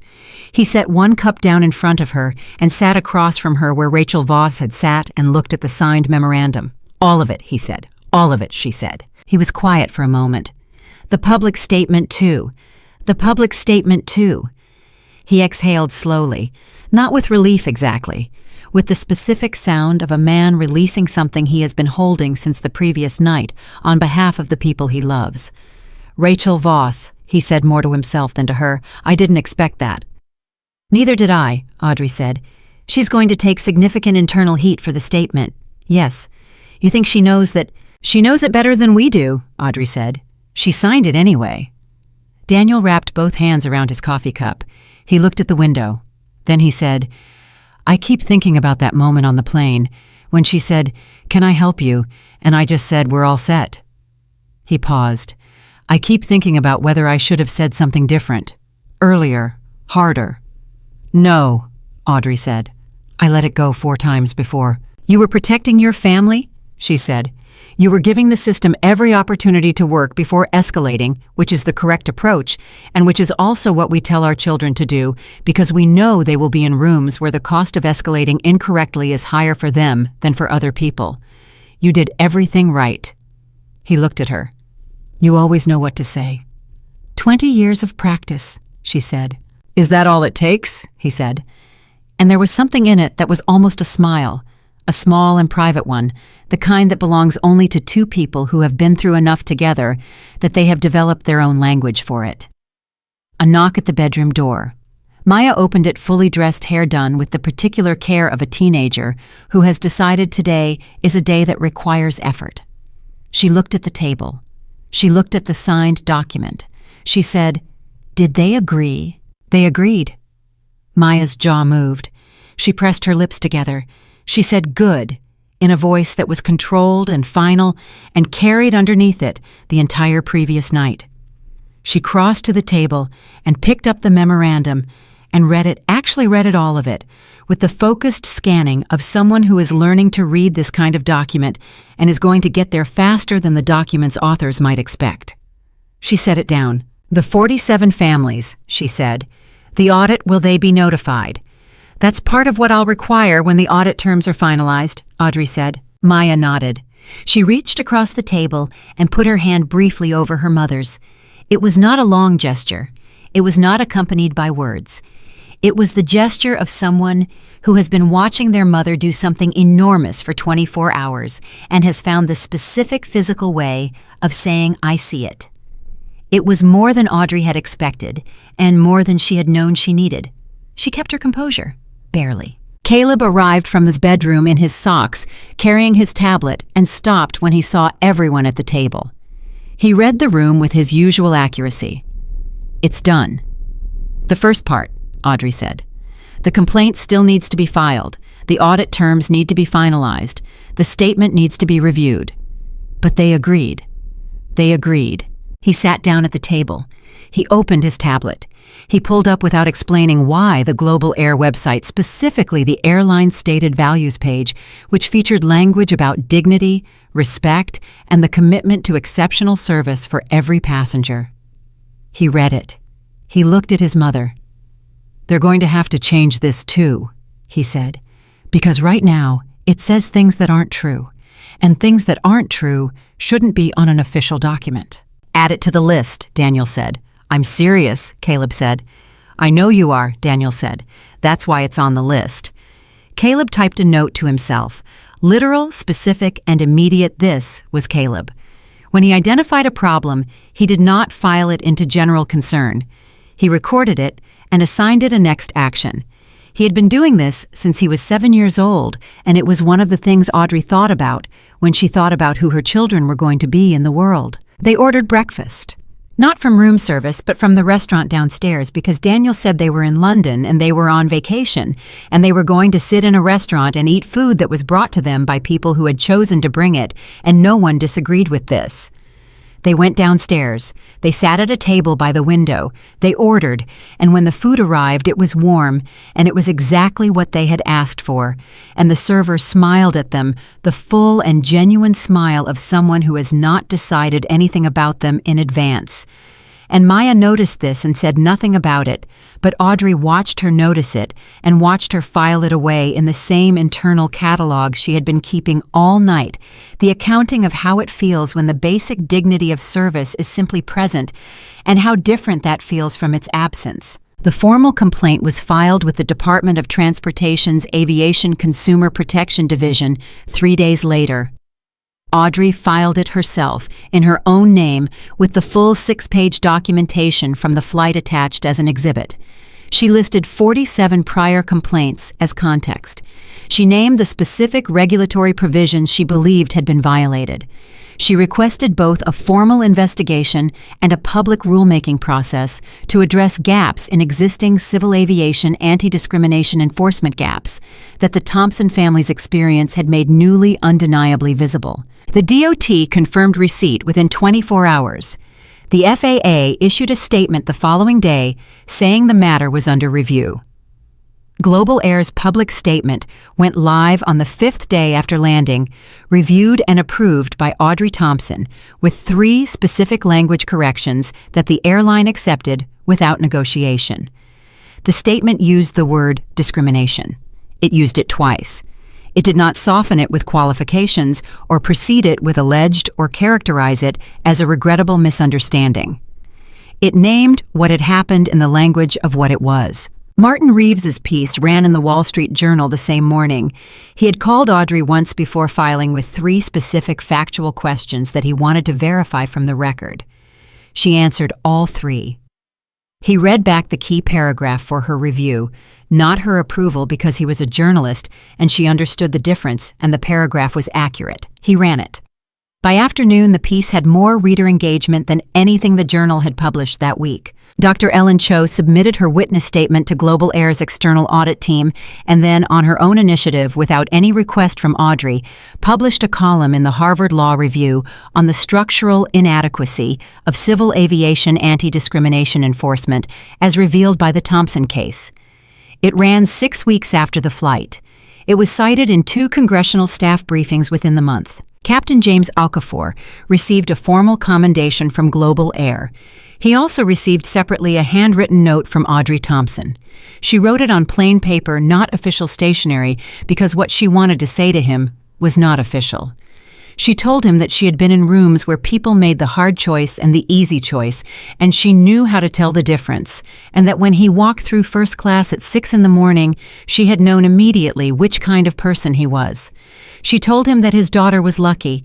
She sent it to the airline's headquarters, addressed to him, and trusted it would reach him, and 3 weeks later she received a handwritten note in return that said in its entirety, "Justice Thompson, my daughter says she wants to be a lawyer now. She read the news reports. I thought you should know.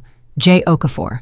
Audrey read this at her desk in Washington and held it for a long time before she set it down. Karen Miller did not return to active flight duty during the investigation period, which ran for 11 weeks. At the conclusion of the investigation, Global Air's findings confirmed the pattern of discriminatory conduct documented in the flight record, the disruption report filing, and the security communication. The findings were filed with the DOT. Karen Miller's employment with Global Air was terminated. Mark Denton received a final written warning and a mandatory retraining requirement with a conditional return-to-duty designation. The union filed on both their behalf. The DOT reviewed the union filing and declined to intervene in the airline's disciplinary determination. Thomas Garrett's 17 memos were retroactively entered into the formal administrative record of the investigation. He was appointed to lead the external training revision process. When the new anti-discrimination protocol was launched on time, 6 months after the London meeting, it carried his name in the acknowledgement section, which was the first time in his 4 years with the airline that anything had carried his name in an acknowledgement section. He called Audrey's office the day it launched. She was in conference and her clerk took the message. The message said, "Tell her it's done. Tell her all 17. She called him back that evening.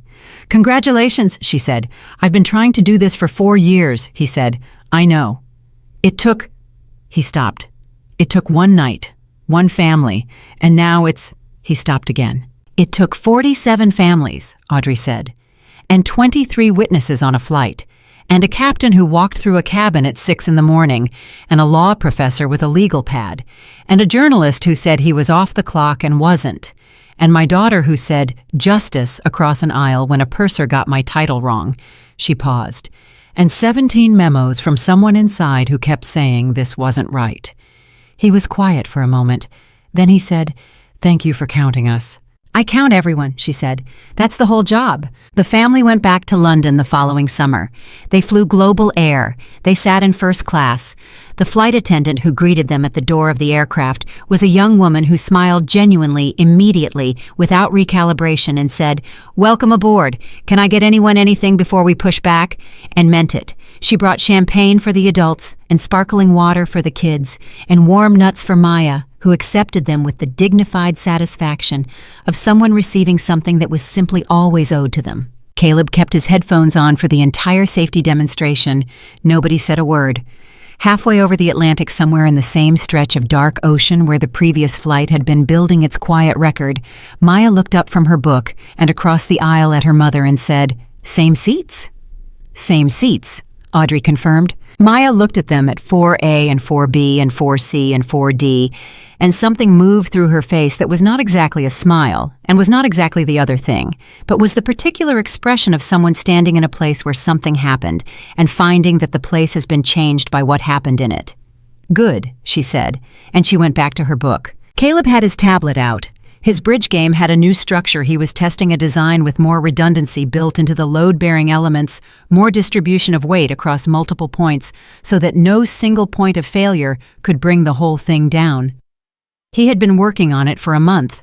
He was almost satisfied with it. Daniel looked at his wife. She was not writing. Her notebook was in her bag and her hands were in her lap and her eyes were forward, and she had the expression she wore when she was simply present, not managing, not documenting, not constructing the precise language of the next necessary thing, just present. He said nothing. He reached across and held her hand the way he had been holding it for 20 years, with the easy, unhurried confidence of a man who knows where he belongs. Below them, the Atlantic moved in the dark. Around them, a plane full of people went about the ordinary business of being carried safely from one place to another, trusting the aircraft and the crew and the altitude and the instruments and each other in the anonymous provisional way that people trust each other when they are briefly sharing the same vessel through the same sky. Audrey Thompson looked at her children. She looked at her husband. She looked at the empty aisle where a woman had once stood with a cold smile and 4 flat words and the full expectation that the family in row 4 would accept what was given to them and be quiet about it. She thought about the 47 families. She thought about the 17 memos. She thought about a 9-year-old girl whose father had walked through first class in the early morning and come home having done the right thing and who was now somewhere in the world thinking about becoming a lawyer. She thought about all of it, and then she let it rest, not because it was over, because it would never be entirely over, but because she had done the work that was hers to do, and the record was complete, and what had been broken had been forced piece by piece back into a shape closer to what it should have always been. Audrey Thompson had boarded this airline as a woman who was dismissed before she had spoken a word. She was landing as the reason it would never dismiss anyone the same way again. That was not a personal victory. It was never a personal victory. It was the only kind of victory that lasts, the kind that changes the rules for the next person who sits where you sat, and the person after them, and every family that boards every flight after yours, carrying nothing but the ordinary, unassailable right to be treated as exactly what they are. Human beings who bought a ticket, chose a seat, and deserve to arrive at where they are going with their dignity, exactly as intact as when they left. That was the rule now. Audrey Thompson had made sure of it. And rules, when they are written in the right record by the right hands at the right moment, do not bend back.